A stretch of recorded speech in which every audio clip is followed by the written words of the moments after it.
appropriate lens and argue that using this lens, we can identify the ways that the students can be more agent and present in their learning, as well as helping them that how powerful and engaging they can be.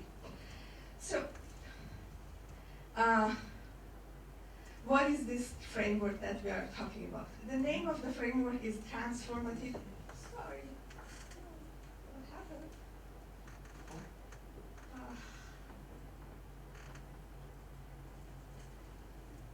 Sorry.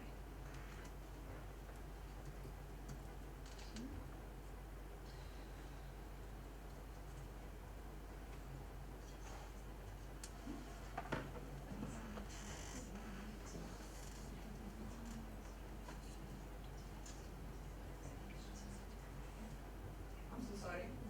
Technical problems happening at one time. Yeah. So the framework that I'm using is transformative activist stance.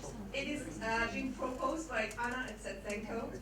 She's working in the Graduate Student Center of CUNY, New York University.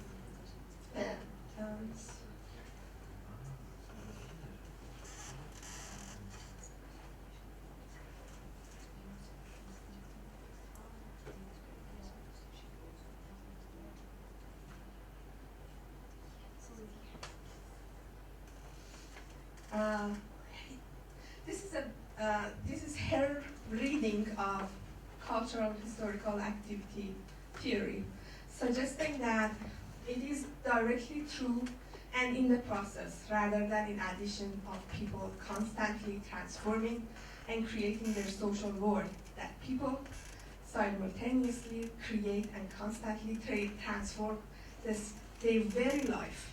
Therefore, also changing themselves in fundamental ways, while in the process coming to form their own ways of being, doing, and knowing.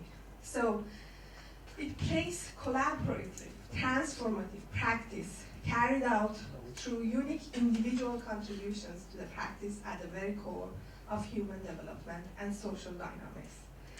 So the process through which the unique individual visions that each of us has become a part of the collective goals of an activity is called contribution.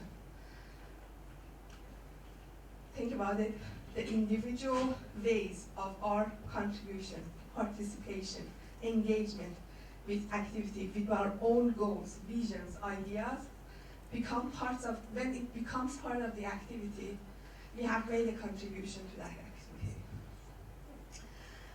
And she says that if we look at it this way, every student profoundly matters in everything that is going on. And the way he or she matters is what constitutes development and allows for the formation of one identity, therefore is at once ineluctably social and deeply individual. So you get to practice your own agency. You get to contribute to an activity. You change the activity and you are changed at the same time. So this is very deeply individual. It is you who has visions, ideas, thoughts about future. But at the same time, it is really collective because it is the collective activity that lets you in and helps you to materialize and realize those ideas. So when we talk about participation, it is mostly about getting into a new practice and be part of it and fit into it. But contribution has this idea of struggling toward what should be versus that fitting in. So any one of us with any idea that we have some idea of what it should be, what science should be, what psychology should be, what parenting should be, any kind of activity that we are doing. And so when we have this opportunity to work toward that and struggle toward that rather than accepting that, okay, I just fit into this field, we are making a contribution versus than just participating in something. And it is really collective because it is in the context of activity versus being just individual. It is in the, you are trying to make a change in whatever is going on. And it is critical and activist because it cannot happen if you don't have an idea of what is going on and what it should happen. It is not like, just letting the status quo happening. You have a vision and you want to work toward it. So, I like the idea, but I was thinking, is this even possible for a student in a course? And if it is possible, how can I make it more happening in the classroom? Letting a student be the contributors to what is happening rather than the participants in what is already going on. And I needed a way to make it somehow visible to me, like analytically visible. And I used the idea of the famous triangle, thinking that if someone can make an expansive transformation, the way that ISCAR is talking about that, then it would be a contribution. So someone who has this idea of changing things in the system of activity. If you can change any part of that system toward what you think is the best one, is the better one, then you have made a contribution to that activity system. And as we know, this idea is the core of Change Lab, actually. Thinking that, you look at the practice, and in the practice, everyday practice of what you are doing, you find something that is not going on. So you question the normal practice. Then you try to understand what is going on, what is systematically happening. Then you envision a new activity, a new way of doing that thing, make that change, and then go back and see what happened if your practice has changed to the better or not. So I was thinking, if a student can be possible for students to be part of this cycle, then they are in the process of making a change, making a contribution. So I went into the field. And my field was a 4-year university. It was, as you see, most of the students are female, and less are from minorities. And I went into 2 introductory physics courses. One was made for the people who want to pursue physics as a major. The other one was for the people who want to pursue liberal arts studies, so all other parts of the universities. And the research that I'm showing you today, the results are mostly coming from the students who were taking the class that the professors were talking about that physics for poets, as they, jokingly saying that it is not really physics, it's physics for poets. So, and 15 of these students, I asked the students to volunteer. I had more than 30 students volunteer. I picked 15 of them to be very diverse. 9 was female, the rest were male, and I tried to pick from different races, different economical backgrounds, and different academic backgrounds. So some of them said to me that they love physics, and some of them they said that they hate physics. I wanted to have both of those people in the mix. And what I did is I went to the classrooms with them, and I videotaped the whole lecture. I was sitting in the back of the classroom. The classroom was one of those big amphitheaters. The class was for more than 100 people. The professor was lecturing in front, and I was taking videos from back. And because the amphitheater was sloped, I could see everyone from the back of their head.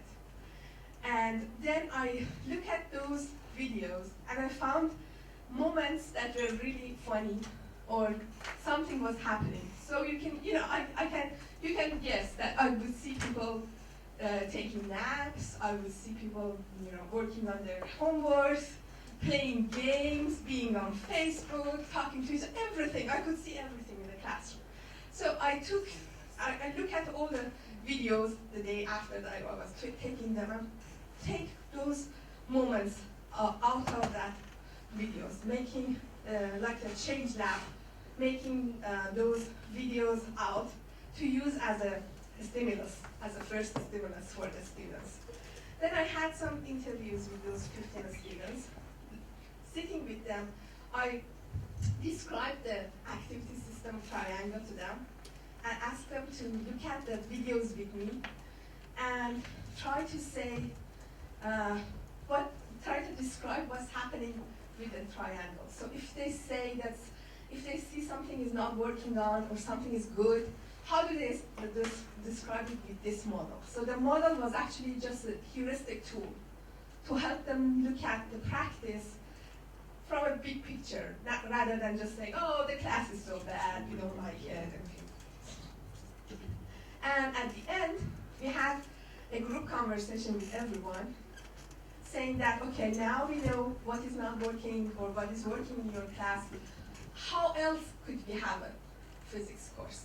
Your ideal physics course, how that would be, so to envision that new activity. So I tried to show them what is not working, tried to help them think systematically about what they are doing in their activity, and tried to help them to look at and envision a new activity. So I wanted to help them, like a true Vygotskian should help intervene in the process to help them make that contribution happen rather than just seeing what's happening. So this is an example of the models that we were using. So we were talking, talking about videos like video 1, what was wrong with that, video 4. And the videos that I showed them, one of them is actually showing the professor,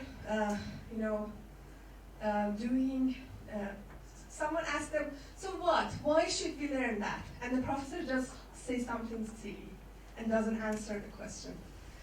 The other one is showing the students doing Facebook and other things and taking naps. The third one was took from a lab situation when their TA, the teaching assistant that is working with them, is talking and everyone is like, and nobody is listening to her. And the last one was actually a part of the lecture that the teacher is trying to use active learning and working with your body to understand the idea of parallax. So that part, everyone is so alive and, oh wow, I got it. So it is the only one that shows something nice going on in the classroom. And you can see that they're trying to say who is the subject in their mind, and what is the goal of the classroom and things like this. And that was really interesting. So like they were talking about what is the object, what is the subject, what are the tools they are using, are they working good together, and things like this. We will come back to data. But first, I want to answer this question, that is contribution possible? And I want you to look at it from this sense that, I was thinking of contribution as personal and individual thing happening. So I needed to know what they think, what is their individual vision, what did they do in the collective, and did that change any element of the activity? So I want you to meet Zoe. I call her Zoe in this. She was very interesting. She was a senior, the last year of her studies in acting. But she has a minor in physics and astronomy. And when I asked her, what is she thinking? Is she gonna be a physicist someday? She said that yes, I'm not going to graduate school right now because I don't have money. But look at Brian May, the guitarist from a music band Queen. He went back and got his PhD on astrophysics. So I can do that. I'm thinking that I'm gonna someday go back and be a physicist. I was like, oh, okay, good, nice. And I asked her about, what do you care about in this world? What do you want to change? What are your ideals and your individual visions? And she said, well, as far as like feminism, like race, equality, gender binary issues or whatever, I guess I would say that it's a priority of mine. And I want to do something about that. And I think that we have some kind of control over that. We cannot control the economy. It is too big for me. But I think that we can change the minds of people around us. If the people around me are not that ignorant, it is a very hands-on way to stop these inequalities. So she had a very clear idea about what is important to her. And I asked her, do you think that you can contribute to science? And she said, yeah, I can. And she, that was interesting to me. That if anybody else I asked, they would say, no, I'm not Newton or Einstein. I cannot contribute to science. She was the only one saying, yes, I can. You don't need to be a scientist to contribute to science. You just need to be scientifically literate and make the public scientifically literate. If we can do that, the decisions that the public are making would be in favor of science. And that would be my contribution to science. So you see that she has a very clear way of thinking about how she can be part of science without the restraint of being a career scientist. So when she was looking at the triangle, she was one of the few ones that think that the subject who is working on things on the classroom is both students and professors, and they work together. And the goal for her was enhancing an appreciation for scientific literacy. So when I was asking the other students, all of them were saying learning physics or passing the class and get a good grade. That was the goal. So they couldn't imagine a collective goal. She was very peculiar in saying that there is a goal between the students and teachers, rather than students have a different goal and teachers have different one.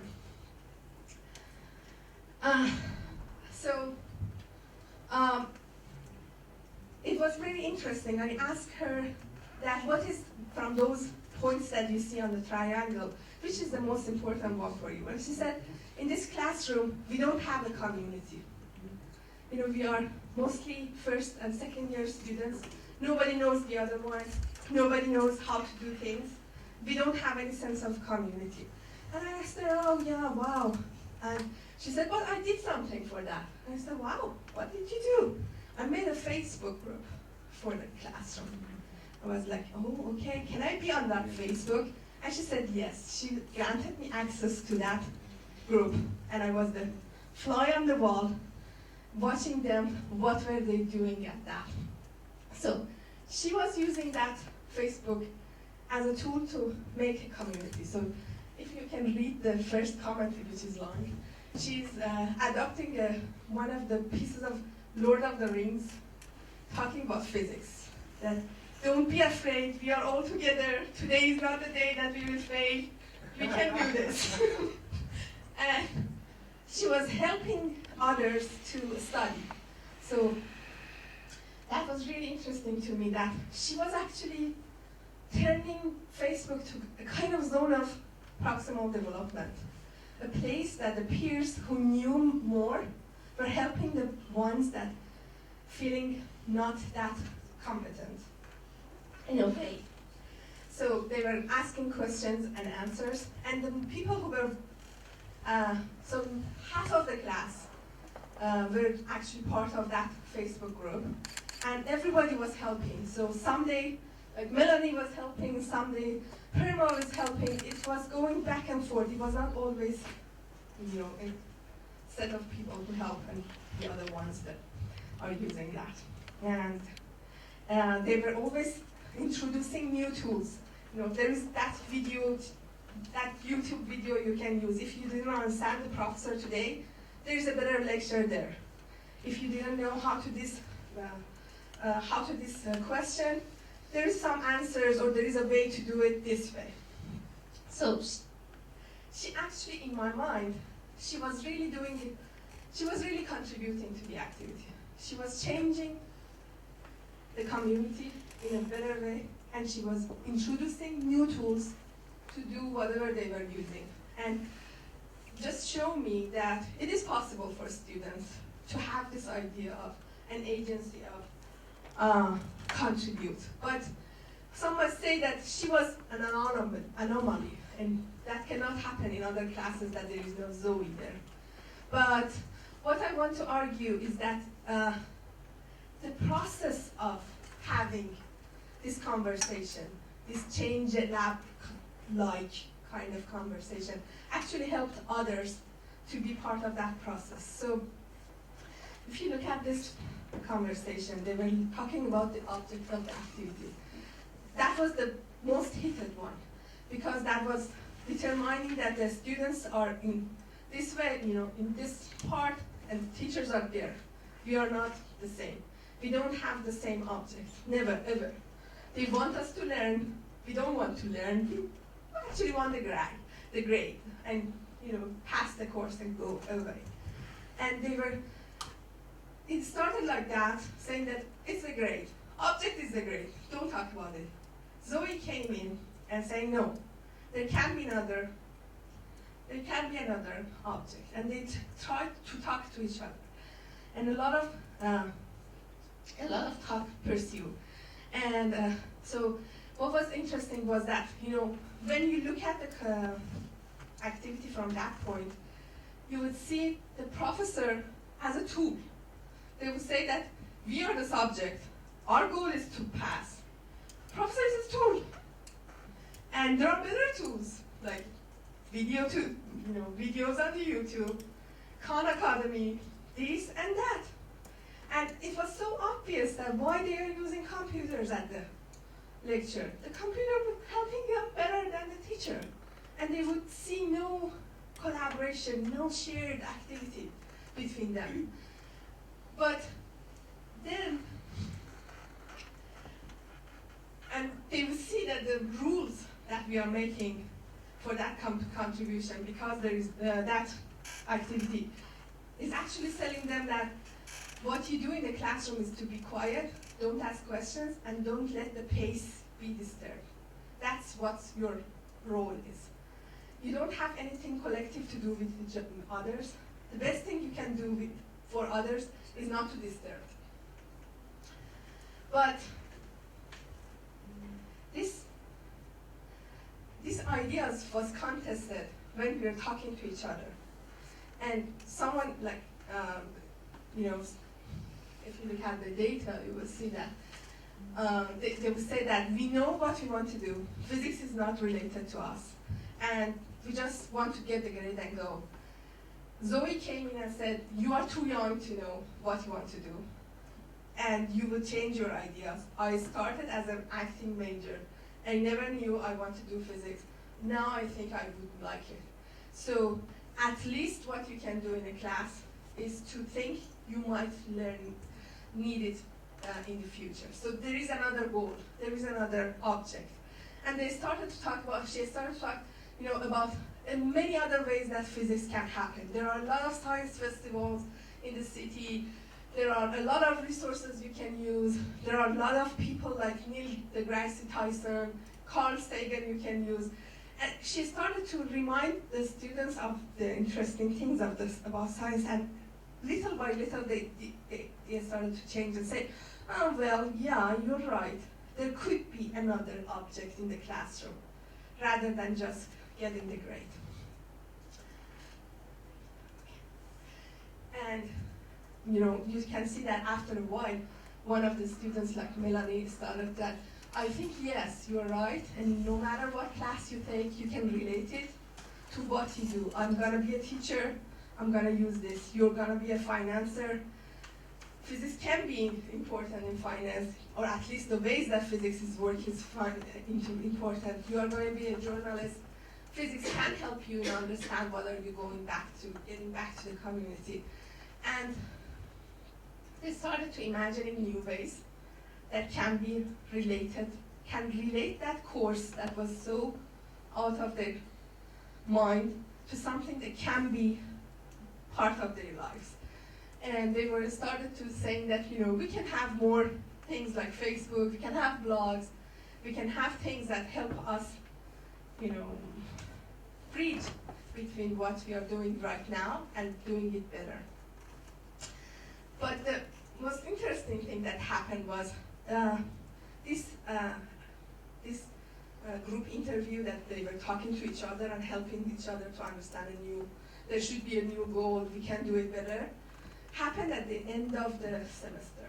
So there were only 2 sessions of lecture left after it. When I went to the session after this all happened, a change happened in them. So these people were not asking anything in the class. The class was dead silent. Professor was only the one who was talking. And he was saying, please ask me questions. If you don't understand, Nobody was asking anything. The questions were, when is the next exam? What is on the exam? They were the only questions.